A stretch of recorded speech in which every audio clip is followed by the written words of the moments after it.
Mesdames et Messieurs,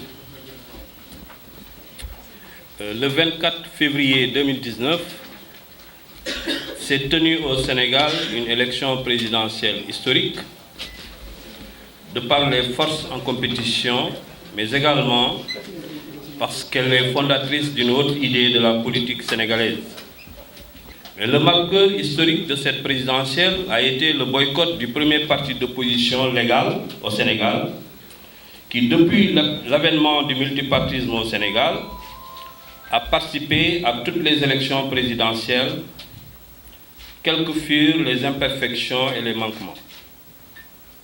Et cela, malgré l'offre récurrente de notre leader, Maître Madické Niang, a constitué l'alternative à la candidature de notre frère Karim Meïssa Wade, fortement compromise par ses devoirs avec la justice.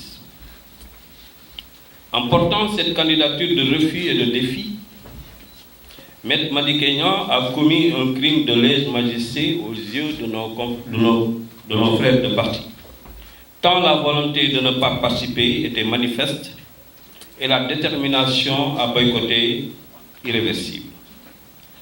La sentence est sans équivoque. Madické doit être exécuté, malgré plusieurs décennies de bons et loyaux services auprès du secrétaire général national, Maître Abdoulaye Wade. Ainsi est fomentée une vaste entreprise de diabolisation de notre candidat, destinée à le présenter sous un faux jour politique. Par la calomnie et la manipulation, ils installèrent l'idée que la candidature de Madické Niang est commanditée par le régime en place. Devant l'incapacité à tenir la promesse faite aux militants d'empêcher l'organisation d'élections sans Karim et les prestations de notre candidat, qui partout dans le pays est accueilli par des foules enthousiastes convaincus que le projet de société Jàmm ak Xéwal renferme les solutions aux préoccupations des Sénégalais. La direction actuelle du PDS demande à tous les militants qui ne respecteraient pas le boycott de voter pour tout autre candidat que Madické Niang. Par cet acte, le PDS exclut de fait notre candidat, le frère Madické Niang du parti.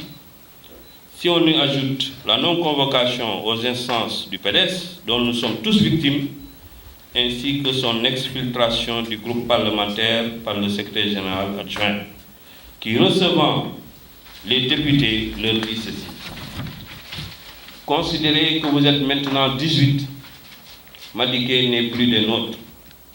Le PDS a donc posé tous les actes de la rupture d'avec ses frères que nous sommes. Mesdames et messieurs, il ne reste à Madické Niang qu'à tourner le dos au Parti démocratique sénégalais. Ce qu'il fut en recevant son fans club honoré comme il a été par Serigne Mountakha Mbacké, khalife général des Mourides. Madické ne s'est pas approché à ce poste de député, même s'il a contribué pour beaucoup aux résultats du PDS lors des législatives à Mbacké. Nous, ici présents, membres du comité directeur du PDS, responsables du parti dans les structures horizontales comme verticales, ayant soutenu la candidature de Maître Madické Niang et exclu de fait du Parti démocratique sénégalais comme lui, en solidarité à notre frère, candidat de la coalition Madické 2012, nous prenons ici, 2019, nous prenons ici solennellement la responsabilité historique de tourner aussi le dos au Parti démocratique sénégalais. Nous invitons le président Madické Niang à engager dans les meilleurs délais, avec les Sénégalais qui le désirent, la création d'un cadre politique novateur capable d'apporter les réponses aux préoccupations des Sénégalais. Mesdames et messieurs, nous vous remettrons tout à l'heure la liste non exhaustive des membres du comité directeur et vos responsables démissionnaires, même s'il y a une autre vague de démissions qui vont suivre cette liste qui vous sera remise tout à l'heure. Nous vous remercions de votre aimable attention. Je vous remercie.